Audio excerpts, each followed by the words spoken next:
नमस्कार, आप देख रहे हैं रेडियो केजीएमयू गूंज का ऑफिशियल यूट्यूब चैनल। मैं हूं आपके साथ आरजे अभी। और चूंकि हम जब बात करते हैं रेडियो केजीएमयू गूंज से तो हम आपके स्वास्थ्य की बात करते हैं। और पिछले कुछ दिनों से आप देख रहे होंगे कि लगातार हम फाइलेरिया का जिक्र कर रहे हैं, क्योंकि इस वक्त फाइलेरिया की दवाएं लखनऊ ज़िले में वितरित की जा रही हैं।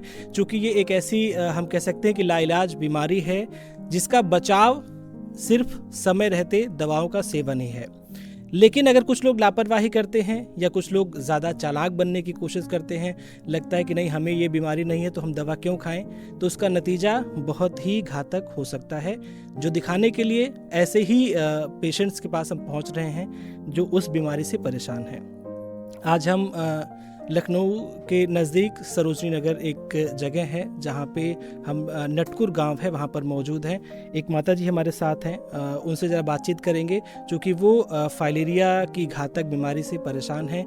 कब से परेशान हैं, क्या क्या दिक्कतें आती हैं, जीवन में क्या बदलाव आया, क्या गलतियाँ की हैं जो उन्हें ऐसा कह सकते हैं कि कष्ट मिला है, तो हम थोड़ा सा बातचीत करेंगे। माता जी नमस्ते। नमस्ते। कैसी हैं आप? अरे भैया देख रहे हो जैसी हैं। हालत तो गड़बड़ है। ये बताइए, ये जो पैर में आपकी समस्या हुई है, पैर में इतनी ज़्यादा सूजन हुई है, ये कब से समस्या है आपको? अरे यह समस्या करीब करीब 30 साल से है। 30 साल से? हाँ। अच्छा, अभी आपकी एज क्या होगी करीबन? वही 60 साल से ऊपर। अच्छा, तो ये जो बीमारी हुई है इसका नाम जानती हैं आप? फाइलेरिया फाइलेरिया सबको चिल्ला रहा।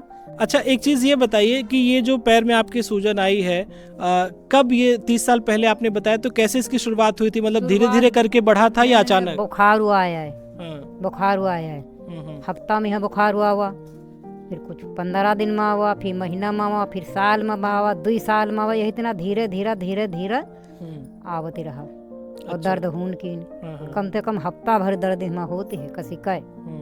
देखिए, वो भले अभी तक आपको पता नहीं चल पाया है, लेकिन जहाँ तक आप लक्षण की बात कर रही हैं कि बुखार से इसकी शुरुआत हुई और ये इतना सूजन हुआ, चलने में समस्या है, दर्द होता है, तो ये जाहिर सी बात है कि ये फाइलेरिया की ही हम कह सकते हैं कि का लक्षण है। और इसी के लिए लोगों को जागरूक करने के लिए ही सरकार समय समय पर तमाम तरह के जो है प्रोग्राम चलाती रहती है।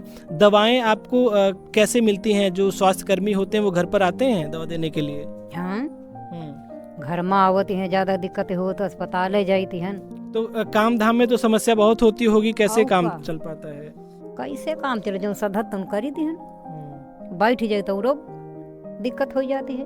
तो कहीं ना कहीं आप माता जी की बात सुन करके ये समझ सकते हैं कि भले ही जानकारी का अभाव हम कह सकते हैं कि हो, लेकिन दोस्तों ये बात तो सच है कि अगर इस तरह के लक्षण हैं या इस तरह की आपको कोई समस्या हो रही है आपके शरीर में, तो यकीन मानिए कहीं ना कहीं ये फाइलेरिया से जुड़ा हुआ ही एक बीमारी आप मान सकते हैं। इसके इलाज के लिए डॉक्टर भी कहते हैं कि ये लाइलाज बीमारी है, इसका कोई इलाज नहीं है तब जब आपको ये बीमारी हो जाए। लेकिन अगर आप इससे बचे रहना चाहते हैं तो समय समय पर जिस भी क्षेत्र में इसका प्रभाव ज़्यादा है वहाँ पर सरकार दवाओं का वितरण कराती है, जहाँ पर आपको कुछ 3 से 4 दवाइयाँ, शायद 3 दवाइयाँ दी जाती हैं जिनका आप सेवन करते हैं, और वो आपके अंदर जो भी इस तरह के कोई भी वायरस होते हैं उन्हें ख़त्म करने का काम करता है। और अगर आपने उसको वैसे ही छोड़ दिया कि ठीक है मुझे कोई दिक्कत नहीं है, मैं क्यों दवा खाऊं, तो फिर उसको बाहर निकलने में या इस तरह से दिखने में करीबन 10 से 15 साल लग जाता है। और जब ये टाइम बीत जाएगा, जब इस तरह के लक्षण आपको दिखने लगेंगे, तो फिर आपके पास कोई चारा नहीं होगा कि आप उसे पूरी तरीके से ठीक कर ले जाएं। इसलिए जागरूक बनिए, सतर्क बनिए, और स्वास्थ्यकर्मी जब भी आपके घर पर पहुंचें, जिस भी इलाके में आप रह रहे हैं, तो लापरवाही मत बरतिए, बहुत ज़्यादा चालाक बनने की कोशिश मत करिए। जो दवाएं स्वास्थ्यकर्मी की तरफ से दी जा रही हैं उनका सेवन ज़रूर करिए और स्वस्थ रहिए। फाइलेरिया से बचाव सिर्फ और सिर्फ समय पे दवा खाना है।